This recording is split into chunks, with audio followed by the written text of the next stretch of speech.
This time on Tales of Erotasy, tools of your trade.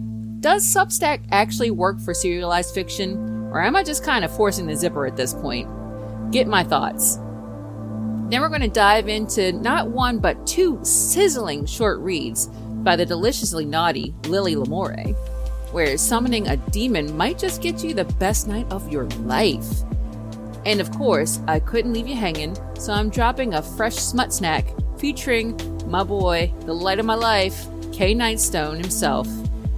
Just enough to whet your palate and your curiosity. So let's get into it.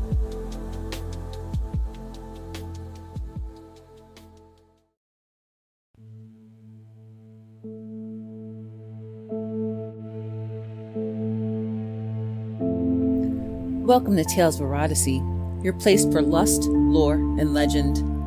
I'm your host, Erica B. My little smut goblins, here we are again for another month of Tales of Erotasy. If it's your first time here, welcome to the show.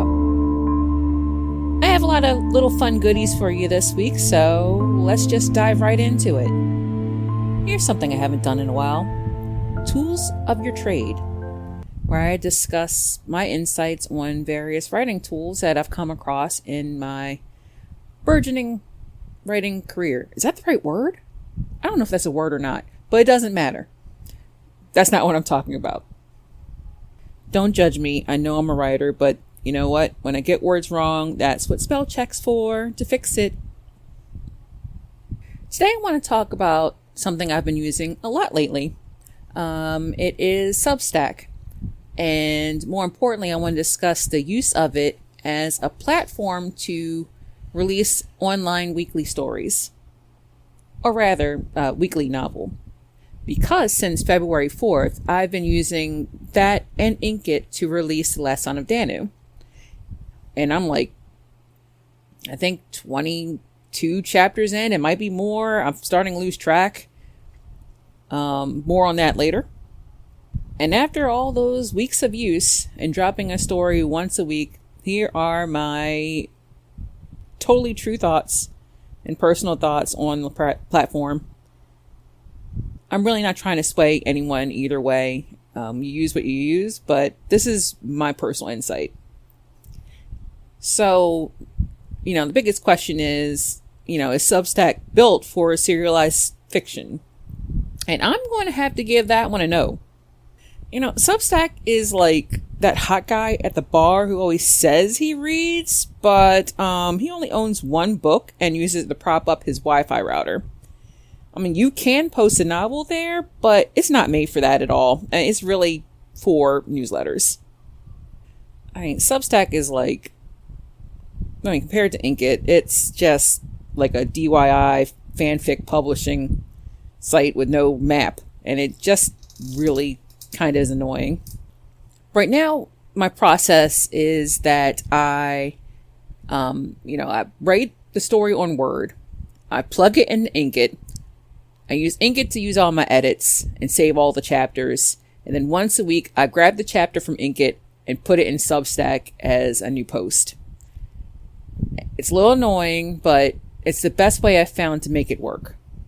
Honestly, the frustrating part is that if you're going to do Substack, and I don't know if it's just me personally, but I feel like I have to make a banner banner to intro it and come up with chapter names and all that stuff.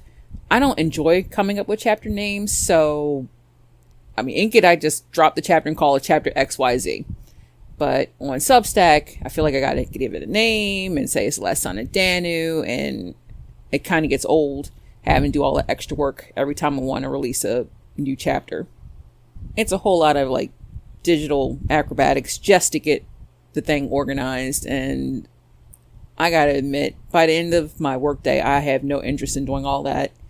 So it makes it hard. I've been doing it though. It just makes it really hard to support it for that particular reason. Though again, it's not made for that. I don't think they expected a lot of people to use it to do an online novel so much as just their personal thoughts on what they're doing or their writing careers and whatever. As for the experience of using it for me as a writer, I mean, the dashboard doesn't feel intuitive sometimes. I guess maybe I want it to be more like a blog, like WordPress or something like that, because WordPress is pretty easy to use. And I do have a WordPress site that I'm probably going to have to redo really soon. It's just Substack has been easier to manage when it comes to newsletters. So that's why I've been using that more than my actual website. It's just kind of irritating. I have to like create a whole separate little post just to be able to do links to the chapters. It's kind of like freaking choosing your own adventure with no adventure at all, and it sucks. And I have to keep updating it over and over again. I mean, the only thing I can really say is a perk with the interface is, or the user experience is that, you know, media is easy to do. I mean, it's easy uploading, drop in images. You can even just paste images in, you know, audio, GIFs. You can create a podcast. That part is really, really nice. Though, if you want to have some cute formatting, your options are limited, because something as simple as centering your headlines isn't a possibility on Substack from what I can tell. And that kind of irritates me. I mean, in this day and age, and you can't center, I just kind of feel like that's rude. So the reader experience, I can't really go into a lot of detail because I haven't heard anything either way, but I can say that it does feel good to see the stats and see that, you know, 40 or 50 people are reading each chapter each time you drop one. So that's nice. I mean, that's kind of better than the experience of Inkit, where you're not going to get a whole lot of attention until everything is complete. I mean, people just, and I kind of don't blame them. I mean, who wants to have a half-finished novel that you don't know if it's ever going to be finished, right? That makes sense. But until it's completed and marked completed, most people are going to basically ignore your work. So I definitely get more views out of Substack than I do Inkit right now. And again, Last Son of Danu is like only at the halfway point. Oh, actually, I haven't talked to you about that yet. That's coming up. Spoilers. Whoopsie. But I guess, you know, honestly, more importantly, Substack is not built for binge reading. It's for getting once a week or every couple of days kind of drops, or once a month or something. It's not something that, you know, you can sit down and just read it all at once. I mean, you can't even do the navigation right to be able to make it happen that way unless you do a lot of extra work. Now, here comes the part I think most people will probably find the most important when it comes to using Substack, and that is monetization. Now, I haven't turned on monetization on Substack. And keep in mind, if you are an erotica writer, it uses... oh no, what's it called? Yo, I legit had to go look it up. It's called Stripe.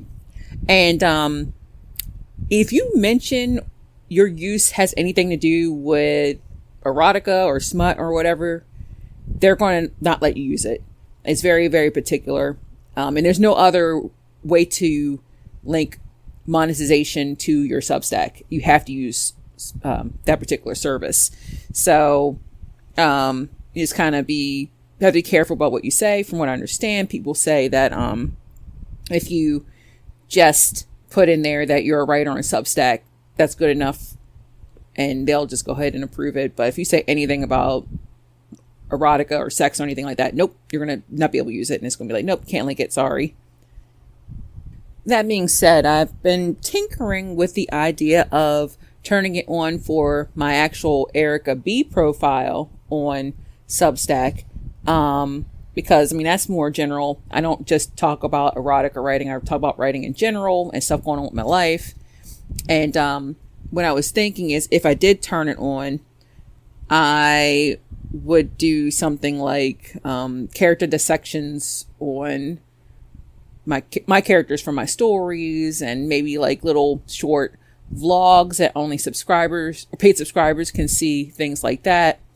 And I mean, right now I do have one dissection on the site, and that is of Cain Nightstone, aka K. aka Kathan or Kathan. I think it's Kathan. Anyway, you would think I would know how to pronounce my own character's name, but I prefer, in my head, it's Kathan, but I don't know if that is a legit pronunciation because I just don't know for sure. I'm pretty sure it's Kathan though. When AI reads it back on, like, if I use it for narration for one of my stories, it does come back as Kathan. So I'm going to go with that. So stay tuned to see if I actually do that. I think it could be a lot of fun if I could pull it off. Is just, I'm a little shy about doing it, a little nervous about it, but we'll see. I mean, as for growth, for getting new readers, that part is a little bit harder if you're trying to get readers from Substack itself. I mean, there is a rec system where you do get subs from other people's, Substacks if they recommend you. And I did get quite a few until that user apparently vanished from the earth. I don't know if their stuff was just too much or they decided to do something else, but they left the platform. And now I don't get those as much anymore. I do feel a little abandoned, but you know what? People got to do what they have to do for themselves, right? Right. All right. So here's the tea, though. All right. The one thing I hate about Substack is it is low key trying to be a social media platform. Honestly, I don't even know if I want to say it's low key. It really is. There is a whole lot of how to Substack content on there from people who just are trying to get a couple of dollars. And, you can't begrudge them because times are tough. And if you can get a couple of dollars shooting the shit about a platform you use, then okay. Like, hey, this is how you can get money too. But that's not creative and it's kind of annoying. But anyway, as for something I love about it, in theory anyway, is it is definitely smut friendly. There are a lot of smut writers and erotica people that are on the site and they don't seem to care so far, and hopefully it keeps up. It's not really big on censorship, so just keep in mind you also have to look out for people who are on the opposite side of the spectrum of you when it comes to like politics and stuff, because they don't really filter that out. But I mean, you can make things and fix the algorithm for yourself to make sure you don't see those people. And I haven't had a particular problem because almost all my stuff is erotica and smut. So there you go. Now, what I recommended to indie writers, not for your online novel now. You want to definitely use it for your newsletter. You probably would have to join another service to get your subscribers list. I think MailerLite is the one I use, and I had that attached to a couple of reader magnets on Story Origin, which I may talk about someday. And they sign up for it. It creates a list. You can plug it into your Substack. It just Excel file. You download it, upload it into Substack, and there you go. Boom. It's easy enough. But yeah, you can use it for newsletter, your thoughts, unfiltered rants, maybe, talk about your hot fae men like I do, your demon daddies. Okay, there's no demon daddies. Oh, actually, that is kind of a lie, but we'll talk about that another time way down the road. But the novel itself, nah, don't do it. Just go to Inkit or something like that. I haven't tried Wattpad.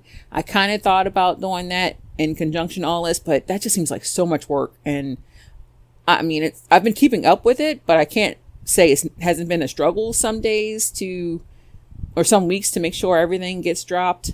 But yeah, Substack would not be the one to do an online novel, in my opinion. I don't know if I'm missing something about creating the proper navigation or something like that between stories, because right now I have to, start a chapter and then go back to the old one and grab the link for the previous chapter and link it on the new one, and then post it, get that link, and go back to the old one, edit it, and put a link on next chapter onto the page. It's annoying and I hate it. And I'm doing it because I started it and I want to finish, but I really kind of do regret using it to drop the novel.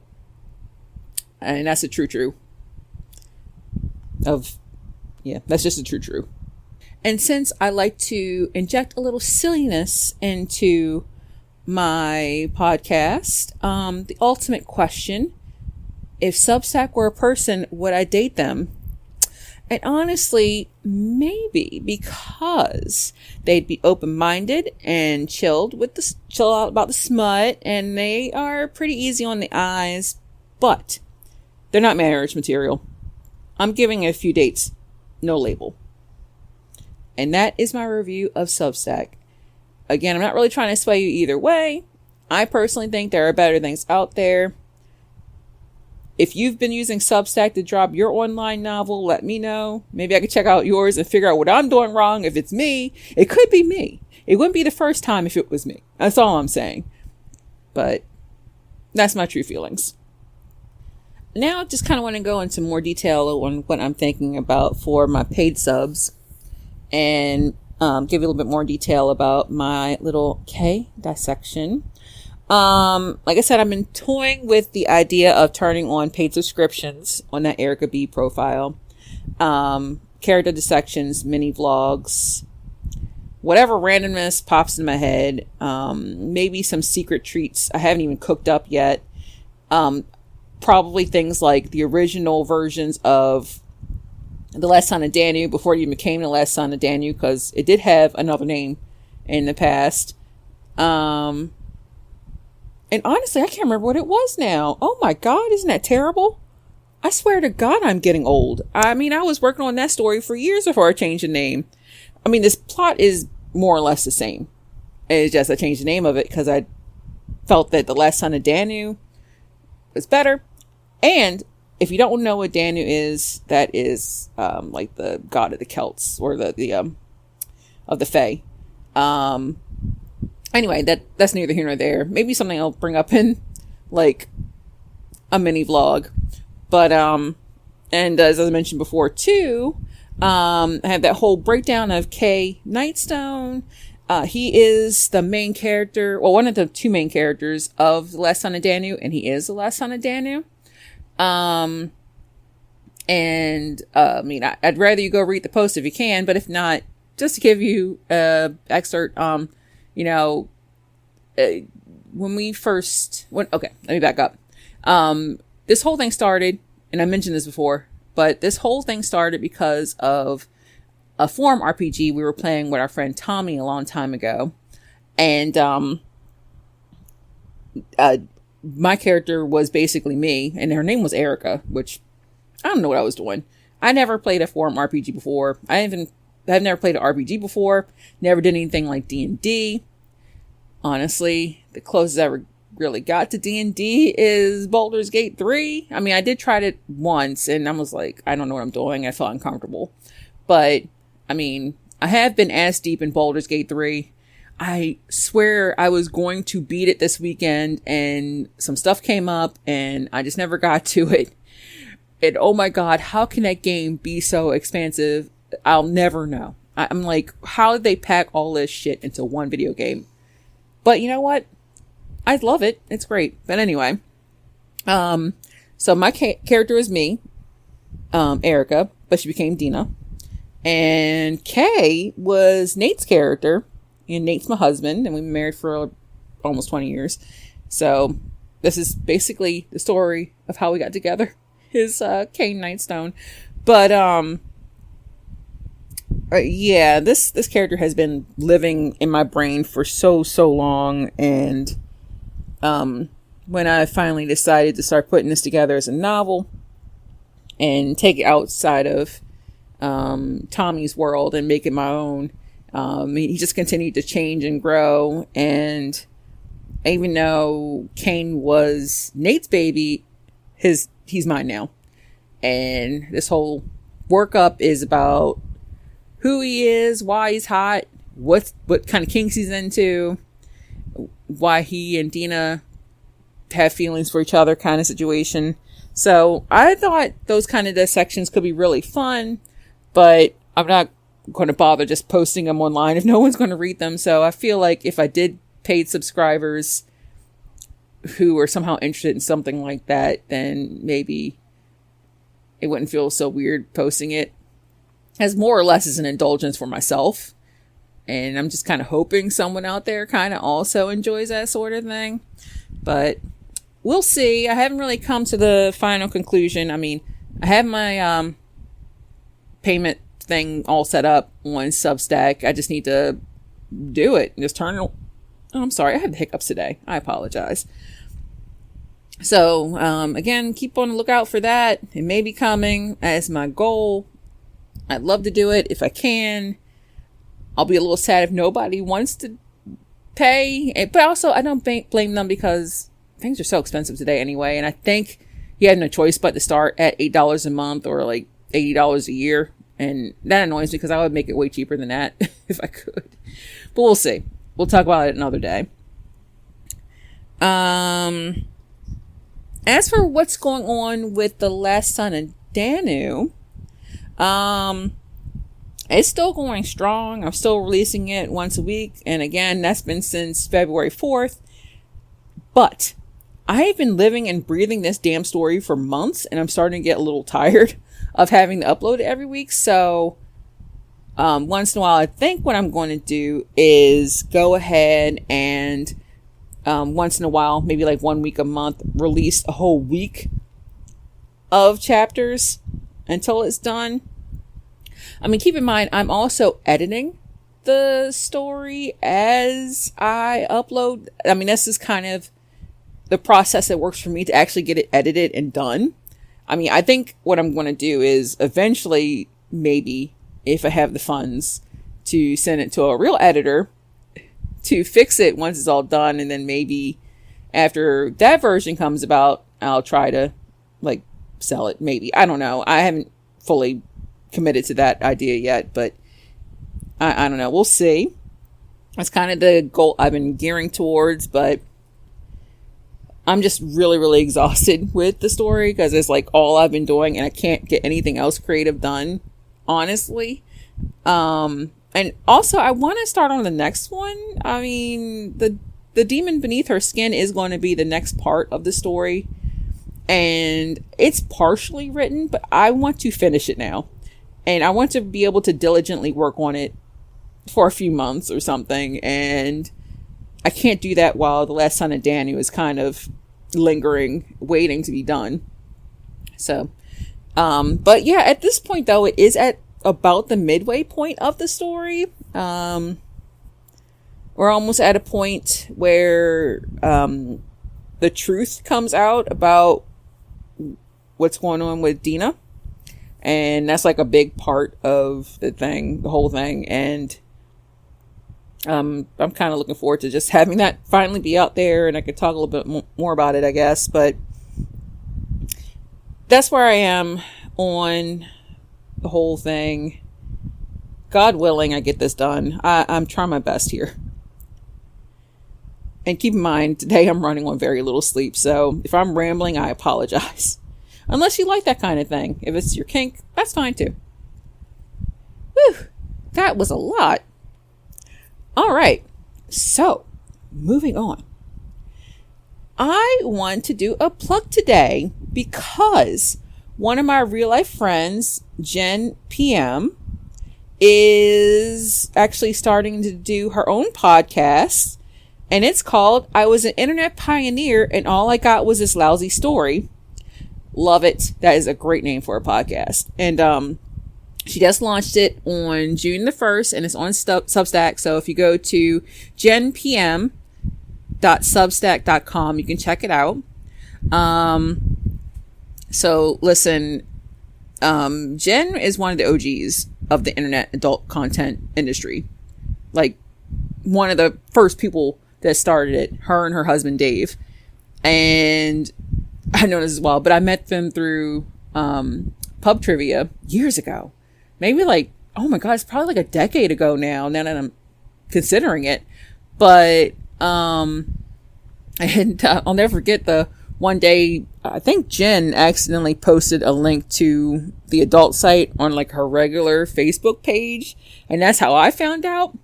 But bear in mind, I'm really open-minded. So I didn't like freak out. I was just like, oh, huh. Okay, that's interesting. I know a couple of porn stars. That's kind of cool. And now she and Dave, maybe mostly her though, have done interviews and things like that in the past. But now we're getting the raw, nitty-gritty personal story of how they got into the industry, what happened when they were in the industry, the collapse of it a bit, and how their lives are now. And it's great. I mean, she's really, really good. She's a great storyteller, not just like talking, but also writing.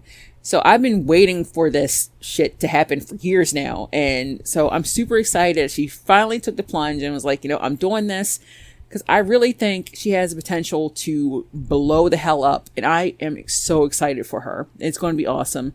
So if you are curious about how all the adult content stuff got started, Jen and Dave, they were the firsts. And now you can learn more about that if you listen to her weekly podcast. So definitely, check her out. Tell her Erica sent you and enjoy, because the first episode was so fun and I really, really enjoyed it. And even though it's kind of just an intro and it's about 15 minutes long, that's all you need to really get an idea what to expect. It's going to be a wild ride and I'm so excited and there for it. So check her out. You're going to love it. Learn yourself something, because I don't even know where it's going to go, honestly. I'm excited. So give it a shot. Seriously, they're both awesome and a lot of fun, and they always make me laugh. So yes, please do. All right. At this point, I know you're probably thinking, oh my God, Erica, you've rambled on for, let me see the timeline, about 26 minutes. Good God, that's a lot of me talking at you. So let's do something a little different. Last podcast, I mentioned my Smut Snacks, which, I did a couple of them, dropped them on TikTok. Then I got kind of exhausted with life, because life be doing its thing. And I know life will find a way, but it found a way to kick my ass. I mean, between the pain from a hidradenitis suppurativa, which I don't know if I talked about on the podcast, maybe next time, because I don't even feel like talking about it, because it's been whooping my ass the last couple of weeks. But not only that, a lot of work stress, my creativity has kind of fallen by the wayside a bit. I mean, even though I've been forced to, continue on with, I'm not going to say forced. Oh my God, that sounds terrible. Like I'm a slave to my own story. But, I've been forcing myself to continue on with Last Son of Danu. And I'll admit, I'm definitely proud of myself about it. But it's been a struggle. Anyway, I want to get back into the Smut Snacks. I want to start trying to film my makeup videos that I talked about, because I bought a bunch of villain makeup to test out to see what my villain face could look like at different price points.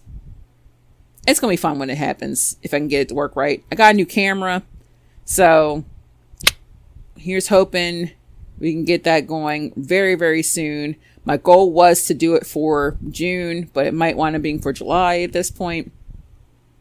So I decided that I want to drop a smut snack into the podcast. They're very, very short, most time less than a minute. So I also use AI voice, because I don't sound right when I'm reading these stories. And until I start making money off this business, I can't really hire a voice actor. But that is my ultimate goal, to start getting, because I'm sure there's some people out there that need a couple of dollars for their voice acting skills, and I would love to pay them, because I'm a big fan of promoting other people's creativity. So let's give it a listen. Here is a smut snack for you. This week's smut snack, or this month, I guess, because I did move it to monthly. Duh. Anyway, this one is called To Take. It is from the perspective of my boy K Nightstone, because like I said, dude's been in my brain for so long, and there's a lot of passion in this guy. So enjoy.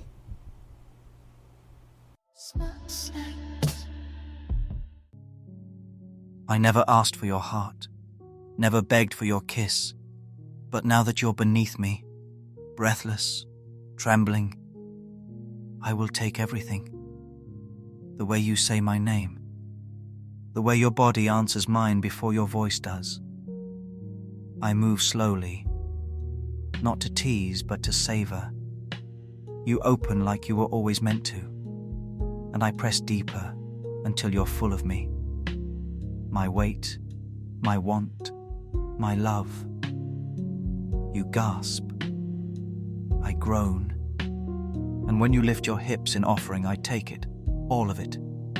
You gave yourself to me, and now I make you mine.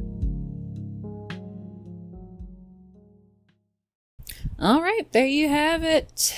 To take a Smut Snack, K Nightstone, desperately in love, as always. And I hope you enjoyed that.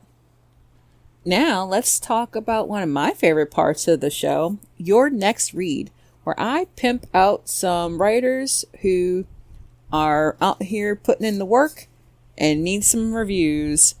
Today, we are talking about a 2-part series, and it's a 2-part of 5, and only the first 2 are available. It's a paranormal series by Lily Lamori. I'm sorry if I'm butchering your name, but I think it's Lily Lamori. Her stories are about Incubus, or Incubi, rather, which is a topic dear to my heart, which you'll learn why when it gets further into Last Son of Danu. The first story is called A Night with the Incubus. All right, so let's talk about demons. It's a quickie. This one's like 26 pages long, I believe. But the story is Lenora's got a problem, and it ain't subtle. She's hot, bothered, completely over the basic boys of the mortal world. And when this mysterious grimoire promises a night of true satisfaction, she says yes, like her life depends on it. She goes, she seeks it out at a bookstore, takes it, and runs with it. Enter Orias. He's not a guy. He's a being. An epic being. Bronzed, glorious, horned in all the right ways. His voice could make you complete before he even touches you, which, yummy. I don't know about you, but I have a serious thing about voices. A hot voice will do it for me every time. Anyway, this story isn't here to like be a slow burn at all or play games. It's straight up fantasy fulfillment, and it's a hot lady, gorgeous demon, one night, most likely, or possibly, one night of toe curling worship that'll leave your Kindle on fire. Oh my gosh, it was yummy. Oh my gosh. So the vibe is fast, it's filthy, and it's fully committed to the fantasy. No slow climb. We're diving in, baby. And we're giving it all we got. The characters are hot and memorable, even though we only have free time with them. Lenora knows what she wants, and when she is afraid to voice it, Orias makes her voice it.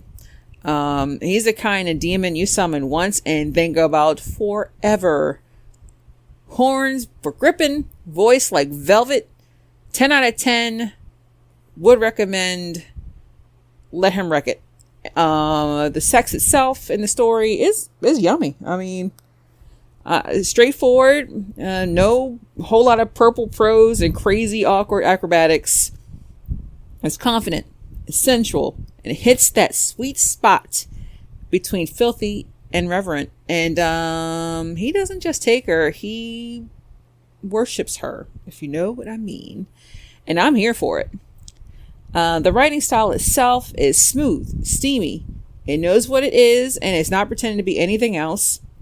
There's even a little bit of a plot tucked in there, just enough to keep it from feeling like just an extended porn tweet. Final thoughts on it, though. This one sitting story, it does exactly what it promises. Makes you hot, makes you bothered, and possibly looking up demon summoning rituals at the local library. I recommend it for anyone who just wants something spicy to read at bedtime with a supernatural twist and a strong dose of feminine power. Rating: 4 eggplants, 5 peaches. And then we have the follow-up story, which is called Ravished by the Incubus. Same author. Basically the same kind of format. In this one, Mina doesn't want to fall in love. She just wants to forget. She's hurting, healing, and just looking for an escape. But when she opens the door, she was very much warned not to open. She ends up summoning a man who is definitely not from around here. His name is Cal. He's an incubus. But he's not just here for a good time. This one is gentle. He's charming. He's tender, where Orias in the last book was just... I mean, basically, I guess, banging hot. That's all I could really describe him as. Mina's like, I don't know what to do with this, basically, but I'm going to enjoy myself. He sees the ache inside her, and he doesn't just take her to bed. He is the kind that holds her heart while he's doing it. There's still plenty of heat. I mean, it's very, very similar to the last book. The same kind of flow when it comes to the heat. There's some horn grabbing. You can't go wrong with that. But this one, unlike the last one, which was down and dirty, this one brings some feelings. This one is just really, really sweet, and it gives you a little bit more. The vibe check is definitely way more romantic. Still filthy. There's a big dose of "let me take care of you, honey" energy. Mina and Kel feel very realized. It's not just smut. It's definitely a story for this one, even though it's just about as short as the last one. And again, that spice level is still hot. But I mean, it's not groundbreaking, especially if you read the first book. I mean, it's basically following the same kind of line of thought when it comes to the sex. I mean, it's like... but nothing new, nothing too crazy to think about and try to piece together. Like, how would that work? How would your leg get there? Wouldn't that be uncomfortable? I don't like stories like that. I want it to be for real fantasy fulfillment. I want to be able to picture in my head. And granted, I have a pretty vivid imagination. It's just sometimes too much be too much. And this one is like where the story starts getting interesting. There's a little bit more world building. Like, I kind of had the feeling that it's going to continue to build that way, where each story gives you more about what's going on with this whole realm of incubi. Dang it, I keep getting that wrong. That's crazy. I mean, they're not just sex summoned gods. They are something more. And I fully suggest you go ahead and take a look at that book so you can learn exactly what that means. I mean, if you read the first one and you like it, you're definitely going to like the second one. They are basically the same vibe. It just Ravaged is a bit more romantic. So if you need something that's a little bit lighter and warmer, I would say read that one. If you just trying to like point and click the mouse, if you know what I mean, read the first one. And you don't have to read them in any particular order. They're not connected in that sense. So these are both standalone stories. Yeah, that's again 4 eggplants because it's spicy, but it's not crazy, and 5 peaches just because it's excellent storytelling. Both of them are excellent storytelling, so definitely go and check those out. So if you like a good story, hit up lillylamoury.com. That's LILLYLAM as in Mary OURY.com, and check out her site, learn more about her, and I hope you get as much enjoyment out of her story as I do. Both stories are $2.99 to purchase on Amazon, but if you have Kindle Unlimited, which your baby girl right here does, you're going to be able to read it for free. So yes, go for it. Read it. Enjoy it. If you do, let me know. Better yet, let her know, because she deserves all the praise. I just gave her 5 stars for both stories. So check it out. Enjoy it. Okay. Woo! We have been on a ride today. I hope you've been enjoying yourself, because we have one more little thing that I wanted to do before I let you go today. And it might be a little silly, but I have an intro, 2 intros to the podcast. The beginning part where I kind of sum up what this podcast is going to be about, and then welcome to Tales of Erotasy part, and then the ending. They are actually both the same song, like different versions of the same song. And I wanted to play the actual song this time. Like for right now, just so you can experience it. I know that's weird. I created it on Suno. Keep in mind, I wrote the lyrics, but I don't make music. So, I don't have that kind of talent. I did try to learn the clarinet, but that's a long story, and it didn't work out. Mostly because of money. But I wanted to play it for you. It is called Succubus, which again, you'll understand why it's called that relatively soon in Last Son of Danu. And also, it does definitely seem on brand with the theme of all the incubi we just talked about. Hot demon guys, you can't go wrong with those. So without further ado, since you're my captive audience until you turn this off, which you might just do, and that's fine if you do, here is Succubus by me and Suno.ai.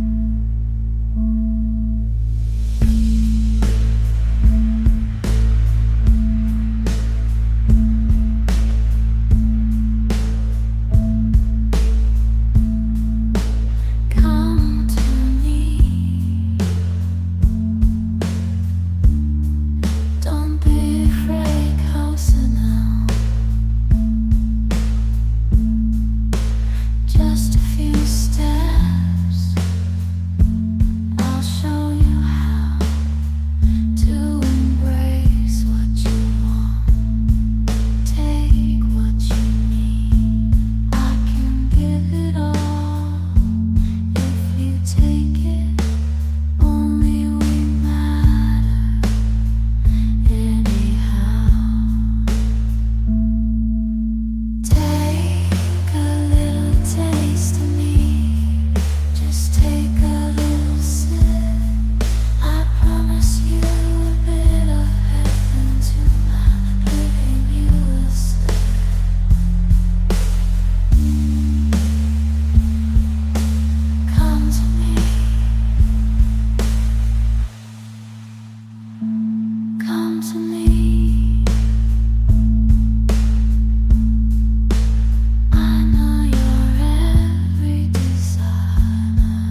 So there you have it.